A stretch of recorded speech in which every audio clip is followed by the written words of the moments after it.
Good day, ma'am. I am Hanah Purgarillas from BSHM 3A, and I am going to discuss Chapter 4.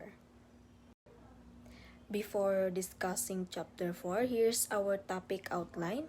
Law on partnership, advantages and disadvantages of forming a partnership, classification of partnerships, form of partnerships, obligation of the partners, dissolutions and winding up of a partnership, order of liquidation for a limited partnership, law on corporation, advantages of a corporate organization, kinds of corporation, disadvantages of a corporate organization, distinction between a partnership and a corporation, bylaws, stock corporation, contents of the articles of incorporation, liability of the board of directors, government requirements in doing business as a partnership or corporation, requirements for registration of business under the Bureau of Internal Revenue.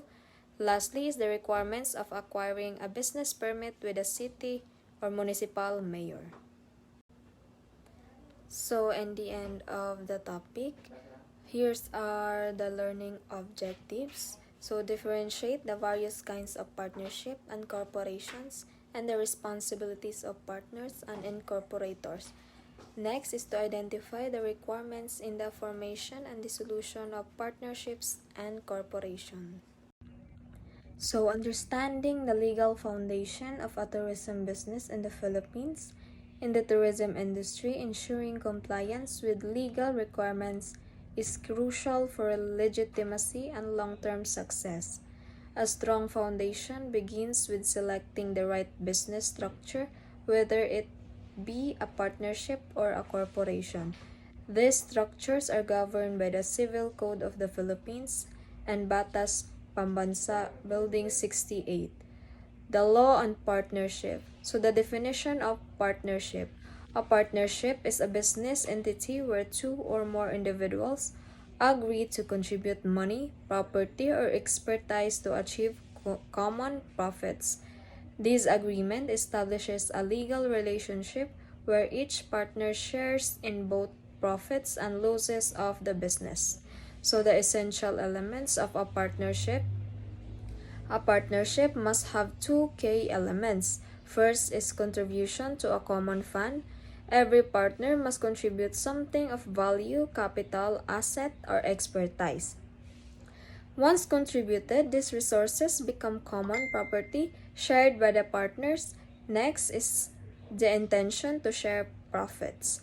The primary goal of a partnership is to earn profit and distribute it among partners. All partners must have a shared interest in the success of the business. Profits or losses must be equitably divided based on the agreed terms. Advantages of a partnership. First, simply and easy to form, fewer regulatory requirements compared to corporations. Next, faster growth. Multiple partners can pool resources, skills, and networks. Last is the less bureaucracy. Decisions are made directly by partners, leading to flexibility. Here's the disadvantages of a partnership. First is the lack of stability. Partnerships may dissolve if a partner withdraws or passes away. Second, limited access to large funding. Investors may prefer corporation over partnerships. Third is shared responsibility. A partner's action and decision can legally bind the entire firm. Lastly is challenges in separation. Dissolving a partnership can be legally and financially complex. Types of partnership based on subject matter. First is the universal partnership. Partners contribute all their assets and share profits from any business activity as long as it aligns with public policy and the law. Next is the particular partnership. The partnership is formed of a specific purpose, profession, or project. Second is the based on liability. General partnership. All partners share unlimited liability, meaning personal asset can be used to cover business debts. Second, limited partnership includes at least one general partner and one or more limited partner. These partnerships typically include LTD in their name. Third, based on duration. First is the fixed-term partnership. Partners agree on a specific duration for the partnership, either for a set period or for the completion of a specific project. Next is the formation and formalities of a partnership. A partnership can exist informally without registration. However, registration is required in these cases. First, if the partners agree to register. Next, if real estate or real property rights are contributed, a notarized contract and inventory list must be prepared. Next, if it is a limited partnership, partner must sign a certificate of partnership stating its name, type, and business nature. Register the certificate with the Security and Exchange Commission. Failing to follow these requirements result in the partnership being treated as a general partnership, meaning all partners have unlimited liability. Next is the responsibilities of partners. Partners have legal obligation which includes providing their promised contribution, money, property, or expertise. Next, managing partnership, asset, and operation fairly. Next, sharing profits and losses as agreed. Setting liabilities if the business faces legal or financial issues. Last is the limited partners have restricted liability while general partners have full liability for business debts. Next topic is the dissolution and winding up. A partnership can dissolve without violating agreements when the agreed partnership term or project ends.